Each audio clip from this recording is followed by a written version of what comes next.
മിശിഹായിൽ സ്നേഹമുള്ള സഹോദരങ്ങളെ, ഇന്നെനിക്ക് മാതാക്കളോടൊരു വാക്ക് പറയാൻ ഞാൻ ആഗ്രഹിക്കുന്നു.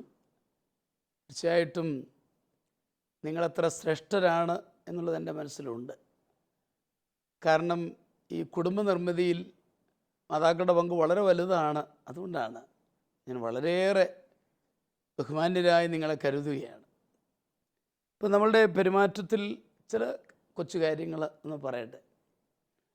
നമ്മൾ കുടുംബത്തിൽ 2-3 കുട്ടികളൊക്കെ ആയി കഴിയുമ്പം കുട്ടികളോടുള്ള കൺസേൺ മാതാക്കൾക്ക് ധാരാളം ഉണ്ടാവും.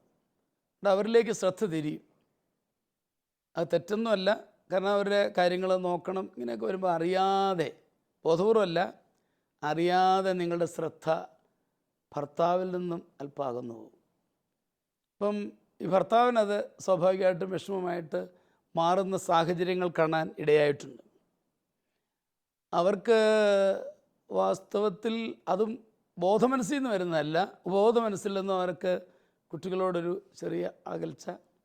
ഇതുങ്ങൾ വന്നേ പിന്നെയാണ്, അവളിപ്പോൾ ശ്രദ്ധിക്കുന്ന പോലുമില്ല, അവളെപ്പോഴും അവരുടെ പുറകെ. ഇങ്ങനെയൊക്കെയുള്ള ചിന്തകൾ വരുന്നത് കൊണ്ട് കുട്ടികളോട് ഒരു കാർക്കശ്യം പുലർത്തുകയും ചിലപ്പോൾ അവരെ വഴക്ക് പറയുകയൊക്കെ ചെയ്യുന്ന അനുഭവങ്ങൾ ഉണ്ടാകാൻ ഇടയായിട്ടുണ്ട്. അത് വാസ്തവത്തിൽ ഭാര്യയുടെ സ്നേഹം കുറഞ്ഞതിലുള്ള ഒരു പരാതിയാണ് എന്നുള്ളതിന് സംശയമൊന്നുമില്ല. അപ്പോൾ അവിടെ നമ്മളൊന്ന് ശ്രദ്ധിക്കണം എന്നതാണ് എൻ്റെ പ്രധാനപ്പെട്ട പോയിൻ്റ്. പ്രത്യേകിച്ചും സ്ത്രീകൾ അങ്ങനെയുള്ള അനുഭവങ്ങൾ വരുമ്പോൾ കുറച്ചുകൂടെ ഒന്ന് എക്സ്ട്രാ എഫേർട്ട് എടുത്ത് ഭർത്താവിനെ കൺസിഡർ ചെയ്യാനായിട്ട് സ്നേഹം കൊടുക്കാനും ഒന്ന് ശ്രദ്ധിക്കണം എന്ന് ഞാൻ വളരെ സ്നേഹപൂർവ്വം ഓർമ്മിപ്പിക്കുകയാണ്. കുട്ടികൾ 2-3 അല്ലെ 3 ആയി കഴിയുമ്പോൾ പെരുമാറ്റത്തിലൊന്ന് സൂക്ഷിക്കുക. അതുപോലെ തന്നെ ഭക്ഷണം വിളമ്പി കൊടുക്കുമ്പോഴും നമ്മൾ ചിലപ്പം പിള്ളേരെ ഭക്ഷണമൊക്കെ വിളമ്പി റെഡിയാക്കി വെച്ചിട്ട് എളുപ്പത്തിനാ എടാ ബിജു പിള്ളേരെ വാടാ എന്ന് പറയും. അപ്പോൾ ഈ പിള്ളേർ തമ്മിൽ വിഷമമുണ്ട്. എടാ നിന്നെ വിളിച്ചുള്ളൂ, എന്നാ പറഞ്ഞാലും നിന്നെയാണ് വിളിക്കുന്നത്, ചെല്ല് എന്ന് പറയും. ഞാൻ അമ്മച്ചിമാരോട് പറയും, ഒന്നുകിൽ എല്ലാവരെയും വിളിച്ചേക്കുക, അല്ലെങ്കിൽ ആരെയും വിളിക്കാൻ പോകണ്ട, പിള്ളേരെ വാ എന്ന് പറഞ്ഞാൽ മതി. കൊച്ചു കാര്യമാണ്, എന്നാലും ഒന്ന് സൂക്ഷിച്ചാൽ നല്ലതാണ്. വിളിക്കുവാണെങ്കിൽ എല്ലാവരുടെയും പേര് അങ്ങ് വിളിച്ചേക്കണം, അല്ലെങ്കിൽ വിളിക്കാൻ പോകരുതെന്ന് ഞാൻ പറയുകയാണ്. കുരുന്നു മനസ്സിലൊരു വിഷമങ്ങൾ വരും. ഉടുപ്പൊക്കെ എടുക്കുമ്പോൾ ഒരേ രീതിയിലുള്ള ഉടുപ്പുകൾ നിങ്ങളെത്ര ശ്രദ്ധിച്ചിട്ടുണ്ടെങ്കിൽ ഞാൻ ശ്രദ്ധിച്ചിട്ടുണ്ട്. ചില പിള്ളേർ പറയും, അച്ഛാ പെങ്ങക്ക കൂടിയ വിലയുള്ള തുണി എടുത്തത്. ഞാൻ ആരാടാ പറഞ്ഞത്? ഞാനതിൻ്റെ അറ്റത്ത് എഴുതിയിരിക്കുന്നു നോക്കുമല്ലോ, ഒരുത്തരൊരിക്കൽ പറഞ്ഞതാണ്. അപ്പോൾ ഇവരിതെല്ലാം ശ്രദ്ധിക്കുന്നുണ്ട് എന്നുള്ളതാണ് ഞാൻ പറഞ്ഞു വരുന്നത്. പാത്രമൊക്കെ ഒരേ രീതിയിലാകുവാൻ ശ്രദ്ധിക്കുക. യാക്കോബ് 2:9 പറയുന്നത്, നിങ്ങൾ പക്ഷപാതം കാണിക്കരുത്, അത് കാണിക്കുകയാണെങ്കിൽ പാപം ചെയ്യുന്നു എന്നാണ്. വാസ്തവത്തിൽ മാതാപിതാക്കൾക്ക് പക്ഷപാതമൊന്നും ഇല്ലെന്ന് എനിക്കറിയാം, കാരണം നിങ്ങളുടെ കഥയെ എല്ലാവരെയും സ്നേഹിക്കുന്നു. പക്ഷേ ഇറ്റ് കംസ് ലൈക്ക് ദാറ്റ്, അത്രേ ഉള്ളൂ. എന്നാലും അതൊന്ന് മനസ്സിലാക്കി പെരുമാറണം എന്നുള്ളതാണ് ഞാൻ കൊണ്ടുവരുന്നത്. ഇളയ കുട്ടിയുണ്ടാകും, മൂത്ത കുട്ടിയെ ഒന്ന് ഒരുക്കുക, പ്രാർത്ഥനാപൂർവ്വം ഒരുക്കുക. ഒരു കുഞ്ഞുവാ വേണ്ടേ എന്നൊക്കെ ചോദിച്ചൊരുക്കി കൊണ്ടുവരുവാണെങ്കിൽ അവൻ പ്രതീക്ഷിച്ചിരിക്കുമ്പോഴാണ് കൊച്ചു വരുന്നത്. അപ്പോൾ അവർക്ക് തമ്മിൽ സ്നേഹം ഉണ്ടാകും, അല്ലെങ്കിൽ അവർ തമ്മിൽ അസൂയ ഉണ്ടാകും എന്നുള്ളത് ഒരു യാഥാർത്ഥ്യമാണ്. ഇങ്ങനെയുള്ള കൊച്ചു കാര്യങ്ങൾ എന്ന് പറഞ്ഞതേ ഉള്ളൂ. നമ്മുടെ കുടുംബജീവിതം കൂടുതൽ മനോഹരമാക്കി തീർക്കുവാൻ ഈ നുറുങ്ങുകൾ നിങ്ങളെ സഹായിക്കും എന്നച്ഛൻ പ്രത്യാശിച്ചുകൊണ്ട് ഇന്നത്തെ കത്തുകളിലേക്ക് നമ്മൾ കിടക്കുകയാണ്. ഇന്ന് ആദ്യത്തെ കത്ത് ആരുടേതാണ് നിമ്മി? ഇന്നത്തെ ആദ്യത്തെ കത്ത് എടത്തുവായിൽ നിന്നും മാർഗരറ്റ് എഴുതിയതാണ്. എടത്തുവായിൽ പ്രിയ ബഹുമാനപ്പെട്ട അച്ഛ, ഞാൻ 60 വയസ്സുള്ള റിട്ടയർഡ് അധ്യാപികയാണ്. എൻ്റെ ഭർത്താവ് മരിച്ചിട്ട് 20 വർഷമായി. എനിക്ക് 2 പെൺമക്കളാണുള്ളത്. 2 പേരെയും ഞാൻ വളരെ കഷ്ടപ്പെട്ട് പഠിപ്പിച്ചു. മൂത്ത മകളെ പഠിപ്പിച്ച് BEd എടുപ്പിച്ച് ഒരു സ്കൂളിൽ അധ്യാപന ജോലി മേടിച്ചു കൊടുത്തു. എന്നാൽ വിവാഹം കഴിഞ്ഞപ്പോൾ മരുമകന് ഭാര്യ ജോലി ചെയ്യുന്നതിൽ താല്പര്യമില്ലായിരുന്നു. ജോലി രാജിവെക്കുവാൻ അവൻ അവളോട് പല പ്രാവശ്യം ആവശ്യപ്പെട്ടു. അവളുടെ ആദ്യത്തെ പ്രസവ സമയമായപ്പോൾ അവൾ എന്നോട് ഒരു വാക്കു ചോദിക്കാതെ ജോലി രാജിവെച്ചു. ഞാൻ ഒത്തിരി തടസ്സം പറഞ്ഞെങ്കിലും അവളുടെ ഭർത്താവ് പറഞ്ഞത് അവൾ അനുസരിച്ചു. എൻ്റെ അച്ഛ, ഞാൻ കഷ്ടപ്പെട്ടതെല്ലാം വെറുതെയായി. എനിക്ക് അവളുടെ ശമ്പളം ഒന്നും വേണ്ട, എനിക്ക് പെൻഷനുണ്ട്, ഞാൻ അതുകൊണ്ട് ജീവിച്ചു കൊള്ളാം. എനിക്ക് അവൾ രാജിവെച്ചത് ഓർക്കുമ്പോൾ ദുഃഖം നിയന്ത്രിക്കാനാവുന്നില്ല. അച്ഛൻ പറയൂ, ഞാൻ എന്ത് ചെയ്യണമെന്ന്. തീർച്ചയായിട്ടും മാർഗരറ്റിനെ ഞാൻ മനസ്സിലാക്കുന്നു. വളരെയേറെ കഷ്ടപ്പെട്ട് കൊച്ചിനെ പഠിപ്പിച്ചിട്ട് അവൾ ആ ജോലി കളഞ്ഞു എന്നതാണ് പ്രധാനമായിട്ടും മാർഗരറ്റിനെ അലട്ടുന്നത്. സഹോദരിയുടെ വിഷമം ഞാൻ മനസ്സിലാക്കുന്നുണ്ട്. പക്ഷേ ഞാൻ അമ്മച്ചിയോട് പറയാനുള്ളത്, അമ്മച്ചി പഠിപ്പിച്ചതൊന്നും വേസ്റ്റ് അല്ല.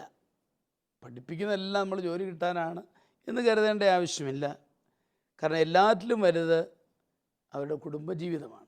അതുകൊണ്ട് അവർ സ്നേഹമായിട്ട് അവർ ജീവിക്കുന്നത് ഏറ്റവും വലിയൊരു കാര്യമാണ്. അത് നഷ്ടപ്പെടുമ്പോഴാണ് നമ്മൾ ഏറ്റവും ദുഃഖിക്കേണ്ടത്. അതുകൊണ്ട് സന്തോഷമായിട്ട് പോകട്ടെ എന്ന് തന്നെയാണ് എനിക്ക് പറയാനുള്ളത്. ഭാര്യ ഭർത്താവിനെയാണല്ലോ ഇവിടെ അനുസരിച്ചത്.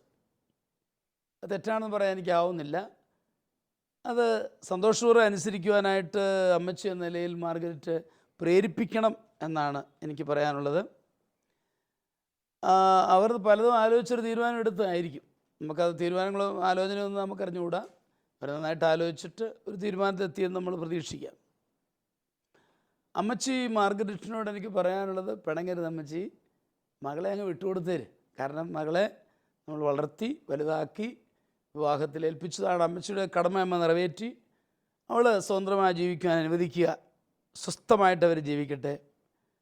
അമ്മച്ചി വാസ്തവത്തിൽ പെൻഷൻ ഉണ്ടെന്ന് പറഞ്ഞ് അമ്മച്ചി സന്തോഷമായിട്ട് ഉപയോഗിച്ച് കഴിയണം. അത് മതിയെന്നും അമ്മച്ചി പറയുന്നുണ്ട്. അതിന് സന്തോഷമായി എടുക്കുക. പിന്നെ വാസ്തവത്തിൽ അമ്മച്ചിയുടെ ത്യാഗങ്ങൾക്ക് ഞാൻ പറയും ദൈവം തീർച്ചയായിട്ടും കൃപ തരും എന്നുള്ള സംശയമില്ല.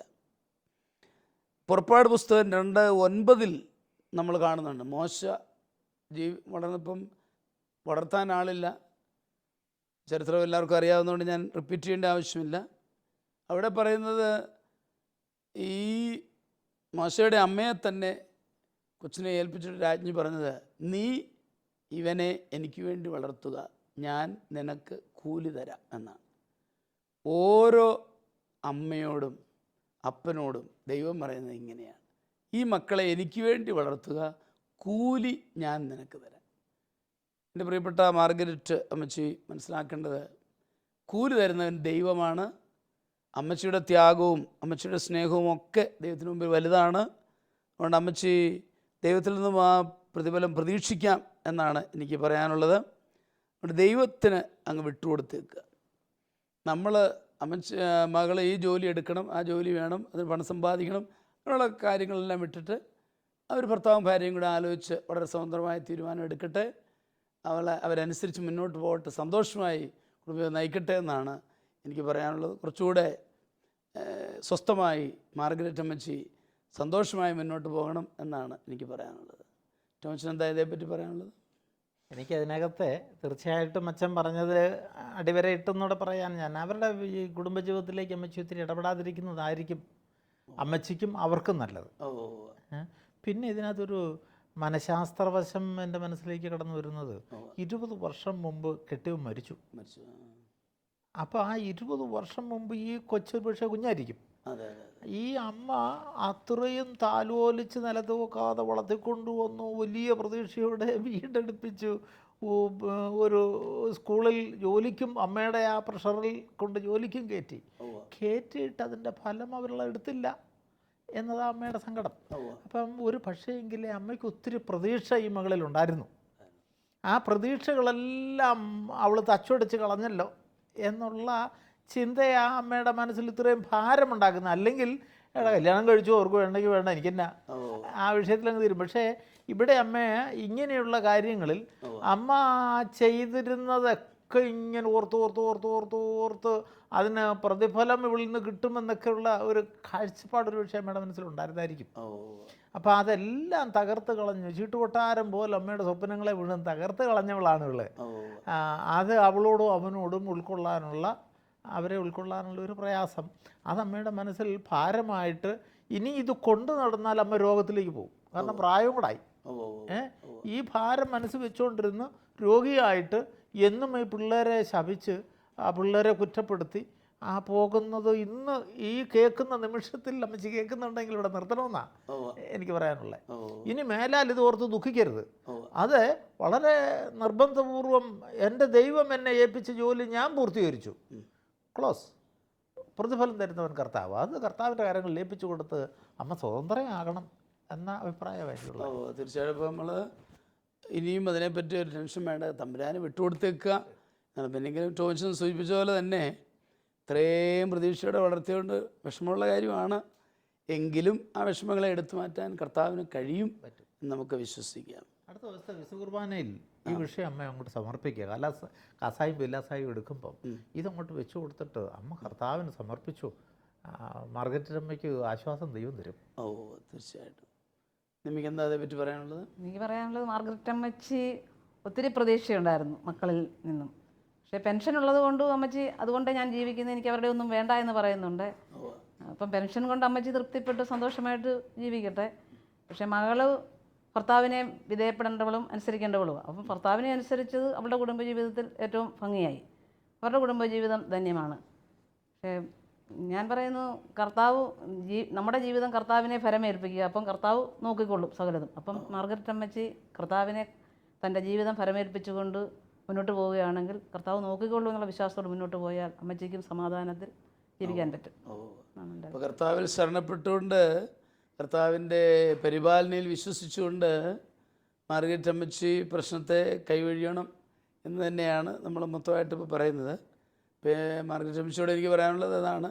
ടോമിച്ച് സൂചിപ്പിച്ചതുപോലെ അടുത്ത ദിവസത്തെ വിശുദ്ധ കുർബാനയിൽ ആ കാസ ബിലാസയിലേക്ക് നമ്മുടെ ഈ മകളെ സമർപ്പിച്ചിട്ട് നീ ഏറ്റെടുത്തുകൊള്ളുക, ഞാൻ എൻ്റെ ചുമതല നിറവേറ്റിയിട്ടുണ്ട് എന്ന് വളരെ സംതൃപ്തിയോടെ പറയാനും അത് ഈശോയ്ക്ക് വിട്ടുകൊടുത്തുകൊണ്ട് മുൻപോട്ട് പോകുവാനും മാർഗരറ്റ് അമ്മച്ചിക്ക് കഴിയും എന്നതിനെ ഞങ്ങൾ പ്രതീക്ഷിക്കുകയാണ്.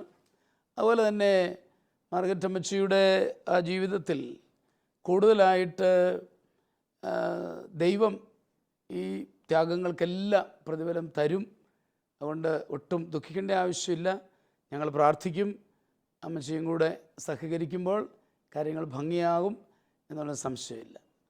ഞങ്ങൾ പ്രാർത്ഥിക്കാമെന്ന് പ്രാർത്ഥന വാഗ്ദാനം ചെയ്തുകൊണ്ട് അടുത്ത കത്തിലേക്ക് നമുക്ക് കിടക്കാം, അല്ലേ? അടുത്ത കത്ത് ഗൾഫിൽ നിന്നും മിൻസിയാണ് എഴുതുന്നത്. പ്രിയ ബഹുമാനപ്പെട്ട അച്ഛ, ഞങ്ങൾ വിവാഹിതരായിട്ട് 16 വർഷമായി. ഞങ്ങൾക്കിപ്പോൾ 3 കുട്ടികളുണ്ട്. ഞങ്ങളുടെ കൂടെ ഭർത്താവിൻ്റെ മാതാപിതാക്കളുമുണ്ട്. അവരെല്ലാവരും സുഖമായും സന്തോഷമായും നീങ്ങുന്നു. എനിക്ക് ഒരു ഒറ്റപ്പെടുത്തലിൻ്റെ അനുഭവമാണ് ഉണ്ടാകുന്നത്. ഏത് കാര്യമെടുത്താലും എൻ്റെ അഭിപ്രായത്തിന് ഒരു വിലയുമില്ലാത്ത അവസ്ഥാവിശേഷം. ഭർത്താവ് പറഞ്ഞു, ഞാൻ ജോലി ഉപേക്ഷിച്ച് കുട്ടികളെ വളർത്തി വീട്ടിലിരുന്നാൽ മതിയെന്ന്. എന്നാൽ ജോലി ഉപേക്ഷിക്കുവാൻ എനിക്ക് ഒരു താല്പര്യവുമില്ലായിരുന്നു. അവരുടെ എല്ലാം നിർബന്ധത്തിന് വഴങ്ങി ഞാൻ ജോലി ഉപേക്ഷിച്ചു. ഞാൻ വളരെയേറെ അസ്വസ്ഥയാണ്. ഈ വിഷമ സാഹചര്യത്തിൽ ഞാൻ എന്തു ചെയ്യണം? ആവശ്യമായ കാര്യങ്ങൾ അച്ഛൻ പറഞ്ഞു തരണമേ. തീർച്ചയായിട്ടും മിൻസി ഒരു ഒറ്റപ്പെട്ട അനുഭവമായിട്ട് എടുക്കേണ്ട ആവശ്യമില്ല. എനിക്ക് കുറച്ചുകൂടെ പറയാനുള്ളത്, സീ തിങ്സ് പോസിറ്റീവ്ലി, ഇച്ചിരൂടെ പോസിറ്റീവായിട്ട് തന്നെ കാണണം. എല്ലാവരുടെയും നല്ല വശം കാണുക. നമ്മൾ പുതിയ വർഷത്തിലേക്ക് പ്രവേശിച്ച് മുമ്പോട്ട് നീങ്ങുകയാണ്. അപ്പോൾ നമുക്ക് എല്ലാത്തിൻ്റെയും ഒരു നല്ല വശം കാണാൻ സാധിക്കുകയാണ്. ജീവിതം കുറച്ചുകൂടെ സന്തോഷപ്രദമാകും എന്ന് ഞാൻ കരുതുകയാണ്. മോശമായ വശങ്ങൾ കണ്ടാൽ ജീവിതം കട്ടപ്പോകുകയാണ്. എൻ്റെ അത്രയും ഒരു മോശമായ വശമുണ്ട് എല്ലാത്തിനും. ഭർത്താവ് ജോലി ഉപേക്ഷിക്കുവാൻ പറഞ്ഞതിൽ ഞാനൊരു പോസിറ്റീവ് സൈഡ് കാണുന്നുണ്ട്. കുട്ടികളെ വളർത്താൻ പോസിറ്റീവായിട്ട് ആകാമല്ലോ. കാരണം മിൻസി ജോലിയും കുട്ടിയെ വളർത്തലും എല്ലാമായിട്ട് ഒത്തിരി കഷ്ടപ്പെടേണ്ട എന്നൊരു ചിന്ത ഭർത്താവിൻ്റെ ഭാഗത്തുനിന്നുണ്ടായതായിട്ട് ഞാനങ്ങ് മനസ്സിലാക്കുകയാണ്.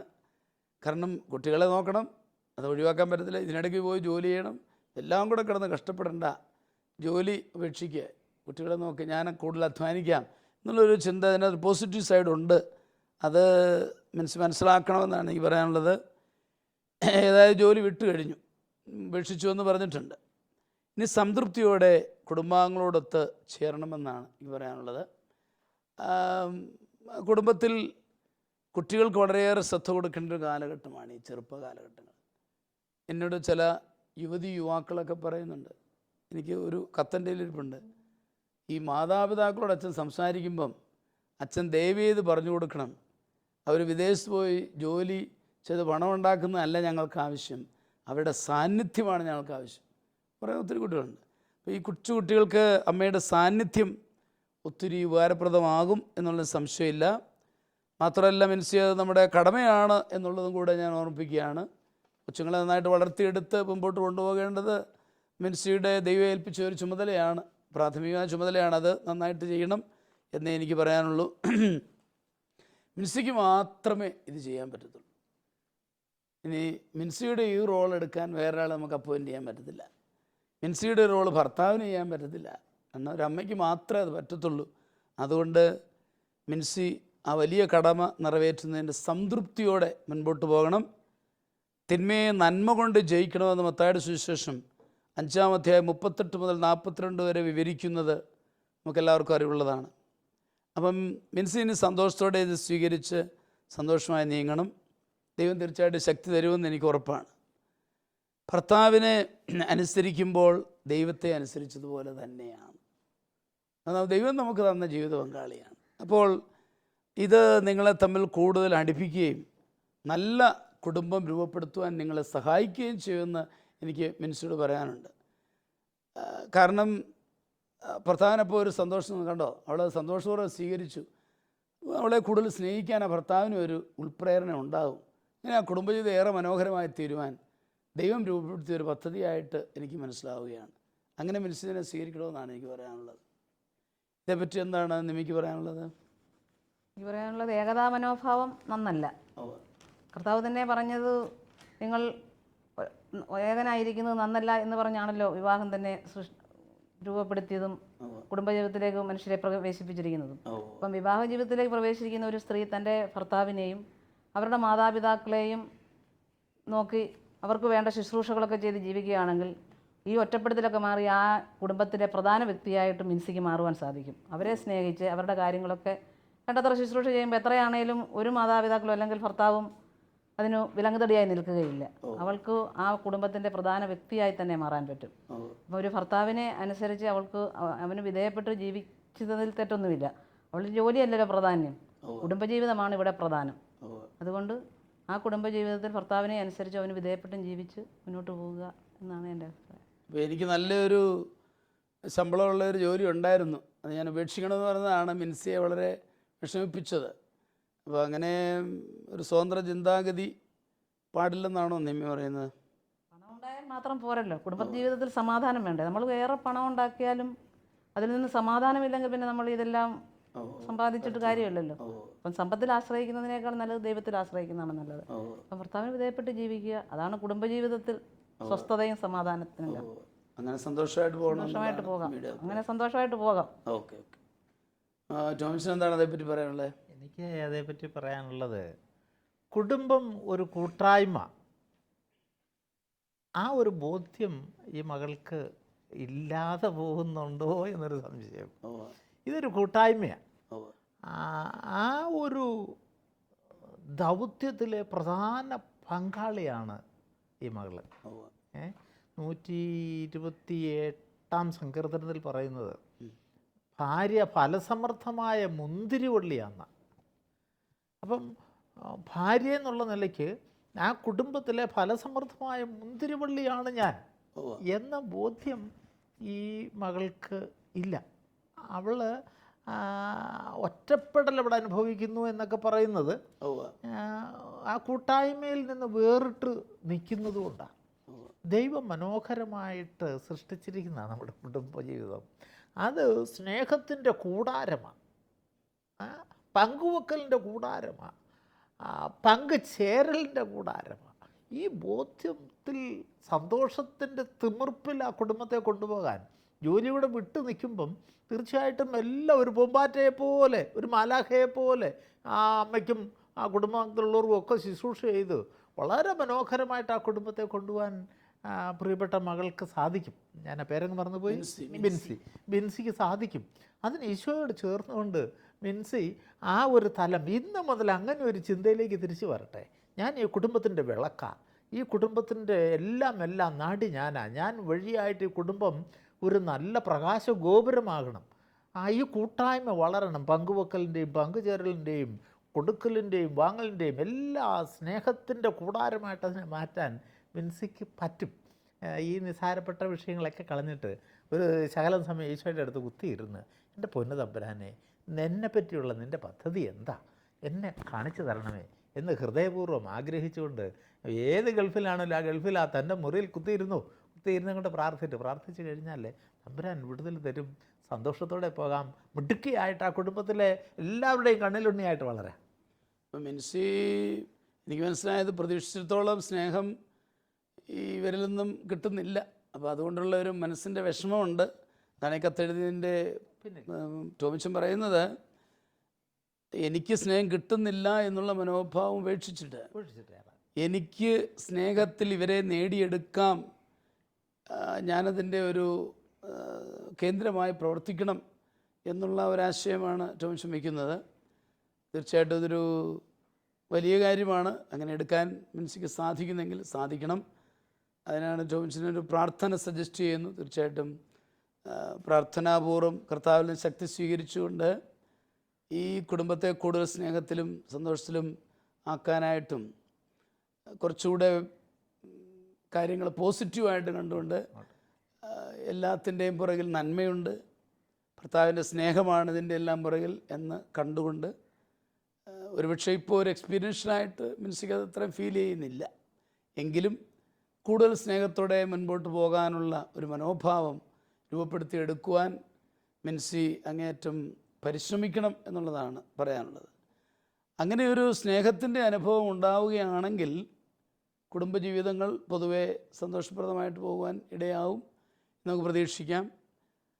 കുടുംബിനിയുടെ യഥാർത്ഥത്തിലുള്ള ഒരു സമർപ്പണം, അല്ലേ, സമർപ്പണ മനോഭാവം ഉണ്ടെങ്കിൽ കുടുംബത്തെ വേണമെങ്കിൽ ഒരു സ്വർഗമാക്കി എടുക്കുവാൻ സാധിക്കും എന്നുള്ളതാണ് മിൻസിയോട് ഞങ്ങൾക്ക് പറയാനുള്ളത്. ഗൾഫിലെ സൗകര്യങ്ങളെക്കുറിച്ച് കൃത്യമായിട്ട് നമുക്ക് പറയാൻ പറ്റുന്നില്ല. ഗൾഫിൽ ഏത് രാജ്യമെന്ന് പ്രത്യേകം പറഞ്ഞിട്ടില്ലാത്തതുകൊണ്ട് ഒരുപക്ഷെ നാട്ടിൽ വരുമ്പോൾ ആവശ്യമെന്ന് തോന്നിയാൽ, എല്ലാവർക്കും അങ്ങനെ സജസ്റ്റ് ചെയ്യാൻ ആവശ്യം തോന്നിയാൽ ഒരു കുടുംബം ഒന്ന് ചേർന്നൊരു ധ്യാനത്തിനൊക്കെ പോയി കുറച്ചുകൂടി ഒരു ആത്മീയ ചൈതന്യം ഉൾക്കൊള്ളുകയാണെങ്കിൽ ഏറ്റവും നന്നായിരിക്കും. ആ വിധത്തിൽ കൂടുതൽ നന്മയിലേക്ക് ആ കുടുംബത്തെ നയിക്കുവാൻ മിൻസിയെ ദൈവം വിളിക്കുകയാണ്. മിൻസിയെ സന്തോഷപൂർവ്വം സ്വീകരിക്കുവാൻ പ്രാർത്ഥനാപൂർവ്വം ശ്രമിച്ചാൽ കഴിയും. ഞങ്ങൾ പ്രാർത്ഥിക്കും. അതോടൊപ്പം ഞങ്ങൾ ഈ പ്രേക്ഷകരും ആ കുടുംബത്തിന് വേണ്ടി പ്രാർത്ഥിക്കണമെന്ന് വളരെ സ്നേഹപൂർവ്വം അപേക്ഷിക്കുകയാണ്. നമുക്ക് ഈ കുടുംബങ്ങളെ സമർപ്പിച്ച് പ്രാർത്ഥിക്കാം. ഞങ്ങളോടൊപ്പം പ്രേക്ഷകരായിരിക്കുന്നവരും ഈ പ്രാർത്ഥന പങ്കുകൊള്ളണമെന്ന് അപേക്ഷിക്കുകയാണ്. പരമകാരുണ്യവാനും സ്നേഹം തന്നെയുമായ പുനതമ്പുരാനെ, ഇന്ന് ഞങ്ങൾ സമർപ്പിച്ച 2 കുടുംബങ്ങളെയും അങ്ങ് ഏറ്റെടുക്കണമേ. അവരുടെ പ്രശ്നങ്ങളുടെ മൂലകാരണങ്ങൾ വ്യക്തമായും അറിയുന്ന അങ്ങ് ആ കുടുംബത്തിലേക്ക് ഈ നിമിഷം തന്നെ കടന്നു ചെല്ലണമേ. എന്തെങ്കിലും തിന്മയുടെ സ്വാധീനങ്ങളുണ്ടെങ്കിൽ അതെല്ലാം നീക്കിക്കളഞ്ഞുകൊണ്ട് അവരുടെ കുടുംബങ്ങളെ സ്നേഹത്തിൻ്റെ ത്രിത്വിക ദൈവത്തിൻ്റെ ആ കുടുംബത്തിലെ പോലെ ഏറെ മനോഹരമായ കുടുംബജീവിതമാക്കി അവരെ രൂപാന്തരപ്പെടുത്തണമേ. ആവശ്യമായ കൃപകളെല്ലാം നൽകി അവരെ അനുഗ്രഹിക്കണമേ എന്ന് ഞങ്ങൾ പ്രാർത്ഥിക്കുന്നു. പിതാവും പുത്രനും പരിശുദ്ധാത്മാവുമായ സർവേശ്വര എന്നേക്കും ആമേൻ. ഈ പ്രോഗ്രാമിലേക്ക് കത്തുകളും അഭിപ്രായങ്ങളും അയക്കേണ്ട വിലാസം: to the producer, family counselling, Shalom Television, Peruvannamuzhi PO, Kozhikode 673-528. Email info@shalomtelevision.com